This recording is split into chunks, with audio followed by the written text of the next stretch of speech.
for all of you that are not with us here in Boston, but following the CentreCourt MBA Festival, as you know, with each of these events, we have a Guess the School section. Facts, details about the schools, and of course you're trying to guess which one of the world's best business schools we're describing. So I'm now joined by Christy. I'm not going to give you any more details about Christy right now, that would make it way too easy, but I am going to give some details about the school, because there's some remarkable things beyond being in one of the friendliest cities in the United States. This is a program that is consciously small in size, where you will know every first name of all of your classmates. And there's a leadership development program at the heart of the MBA program with 36 professional executive coaches that work with the students throughout the program, and that's even accessible to the MBA. So in terms of personal development, it's a remarkable ratio of coaching. The curriculum is structured so that the students, they start taking electives in the first year. And this typically gives them the edge in securing internships between year 1 and year 2, which extends into the next point about the school that I find absolutely remarkable. They have a relationship with over 450 companies for MBA students. Most of these guys must be fighting over your graduates with a number like that. Now this one might be a giveaway, because one of the concentrations in the MBA program is healthcare. In fact, we're talking about the city that is known as the healthcare capital, with an overall economic benefit of close to $40 billion and more than 250,000 jobs in the local economy. Talk about an ecosystem. If you want healthcare, this is where you want to go to school. So, Christy St. John, lovely to see you again and have you with us. Thank you, Matt. It's great to be here. Talking about this is a very personal school. Knowing all of your classmates and that level of personal development, how does that really sort of impact on the MBA experience? Well, one of the things is that you know people all over the world once you graduate, and you just call up anyone and say, hey, I'm in town. It doesn't matter what year they graduated, what year you graduated, you've got the whole common bond of being at Vanderbilt, and they really like you.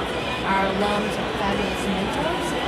I think it's also good too, because if you're in a huge program, you might miss talking to people who are in an area you might want to go into.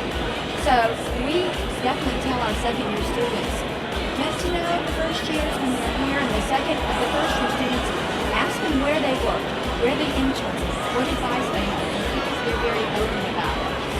I've never seen, well, I have one other program where the students work so closely together that they even will practice interviewing for the same job at the same company by helping each other out. Because the idea is, one of us should get it. That's collaboration. Now, in terms of the sort of the development coaching that takes them through the 2-year program, we talk about discounted cash for all of the core courses that you're going to cover with them, but how does that then sort of really give them the edge in terms of their leadership skills and other things that they're building and developing? It is probably one of the best things about our program. The Leadership Development Program, which we call LDP, is totally optional. Everyone takes the Hogan assessment when they first come in, and then they meet with the staff of the LDP program, and they go over the executive assessment, and they'll say, so, what do you want to work on?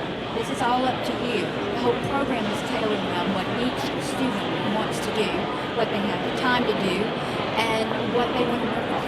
So you could work on maybe enhancing your strengths, or working on one of the weaknesses. You can work with either the staff in the LDP office, you can work with second-year students, or you can work with an executive coach. And we hire, I think the blurb that came out said 36 coaches, but we've hired another 5, so because the program's so popular. And these are executive coaches who have worked with Fortune 500 companies at the mid-level executive. So if you're transferring from, let's say, operations and you want to go into finance on Wall Street, you don't know what that atmosphere is like. They do. And they will help you build up whatever skills they are that you need as far as leading a team, interpersonal skills, knowing how to get through the politics of whatever it is. So these are people who know the atmosphere very well. And you can do the program all through both years. There are a couple of courses, but mainly you can work alone with a coach. You can work in a small group of 2 to 3 other students with a coach. You can work in a small group with a coach. You can also go through when you're in love this carries on through the life of the program. Basically, if you get into Vanderbilt, you're part of the family for life. And we talked about sort of those corporate connections where, I mean, 450 companies, that's more companies than graduates coming out of the program, so they're spoiled for choice. That's true. I mean, you don't ever have to worry about getting on a waiting list or bidding points to get in to see a company and getting on their interview list. And they come back lots and lots of times through the year. And if there are companies that we work with who don't come to campus because of financial reasons, whatever, we go to see them. We do treks out to the West Coast twice a year. We go to Boston, we go to Minneapolis, we go to Atlanta. We've been to Hong Kong and Singapore with the students. And maybe just then a special word about healthcare, because the city really is the healthcare capital of the country, and the numbers that we gave earlier. How does that sort of present opportunities for students in the next steps of their career?